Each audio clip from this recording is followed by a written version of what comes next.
pemalsuan yang kita buat inisial A,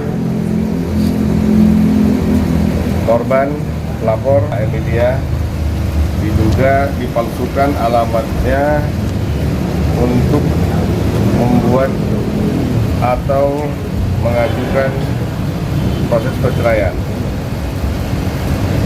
Jadi Mbak ini digugat cerai oleh mantan suaminya yang berinisial A, warga negara Pakistan, tanpa seizin dan sepengetahuan dari Mbak ini. Jadi kalau secara muslimnya, mereka nikah secara muslim, resmi, tercatat, tidak ada ditalak.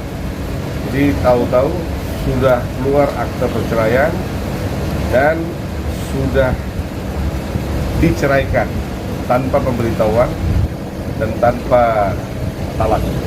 Dan Mbak ini juga mengetahui Mbak ini sudah diceraikan dari sosial media, tidak secara langsung. Jadi di sosial media mantan suaminya itu mengatakan bahwasannya dia sudah bercerai dengan istrinya. Dengan modal itu dia masuk ke Feni. Nah, sekarang Feni juga dipantari. Lalu ya bermacam alasan lah sekarang dia buat dengan 1000 macam jalan yang dia tempuh. Jadi kita mau lanjutkan proses dulu. Dia dugaan pidana pemalsuan. Ya kita selesaikan dulu pemeriksaan. Artinya sudah ada laporan ya Pak? Saya sudah buat 5 laporan polisi. Ya, di 5 tempat dengan masing-masing kesalahan dan kejahatan yang mereka lakukan, pelanggaran-pelanggaran tertentu. Ada di Polda wilayah hukum Polda Metro Jaya dan ada di wilayah hukum Polda Jawa Barat. Saya sudah buat 5 LP. Jadi saya nggak mau berkoar-koar aja, nanti gua tampilin satu-satu, nanti katanya kita cari panggung kan? Nggak, saya bukan cari panggung di sini, saya cari keadilan buat 2 wanita Indonesia ini. Jadi saya buat mereka ini bukan untuk menjadi apa dibilang bansos ya, istilahnya ya. Enggak, saya nggak ngejar duit di sini. Yang saya kejar keadilan.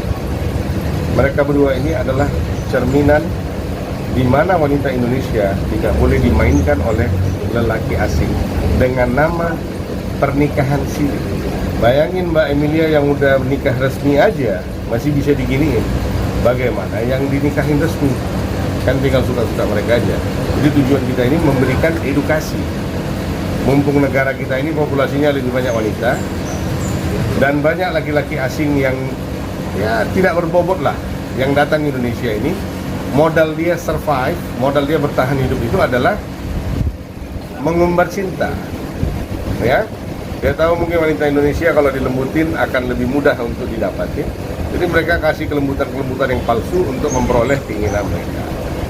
Ya, setelah dapat, selagi masih mereka bisa bertahan, mereka bertahan. Tiba nanti ada tenggekan yang lebih bagus, mereka lompat.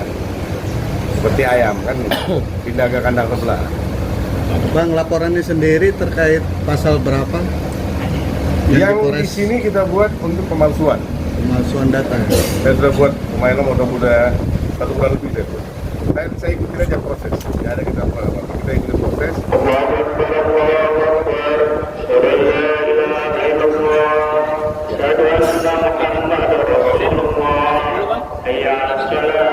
Satu orang. Jadi yang dipanggil memang Mbak Emilia, tapi ini ikut. Mbak Emilia yang mau disampaikan Mbak Emilia? Pesan buat wanita Indonesia supaya berhati-hati dan jangan mudah percaya. Bukan semua jelek, tapi kita harus hati-hati. Ya bukan semua jelek, Bukan semua jelek, tapi ya. tidak banyak yang indah.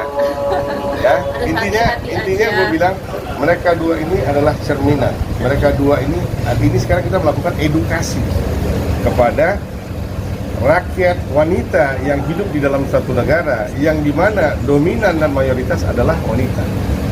Ya, dari 300 juta penduduk kita, mayoritas itu perempuan, baru sisa laki-laki. Jadi negara seperti ini penting banget edukasi seperti ini. Jadi jangan ditahan-tahan. Makanya nggak ada yang gue izinin mereka ini diundang ke podcast sana, podcast sini, nggak ada yang gue izinin. Tidak, kita tidak mengumbar cerita di sini. Kita punya cara sendiri bagaimana mengedukasi wanita-wanita di negara ini. Ya? Hah? Bukti tambahan akta perceraian dulu. Jadi beliau ini dinyatakan tinggal di alamat yang dia tidak pernah tinggal. Jadi Mbak ini tinggal di Jawa Tengah, tapi alamatnya dikasih di Jakarta Selatan ya? Kalibata mana? Selatan, Kalibata. Sekarang Mbak ini nggak pernah tinggal di apartemen Kalibata. Tapi pada saat dia mau somasi Mbak ini, dia tahu alamat rumah Mbak ini yang di Jawa Tengah sana. Ya? Oke bang. Itu dulu ya. Itu dulu, Bang. Ntar nanti kita jelasin lagi. Siap. Terima kasih Bang.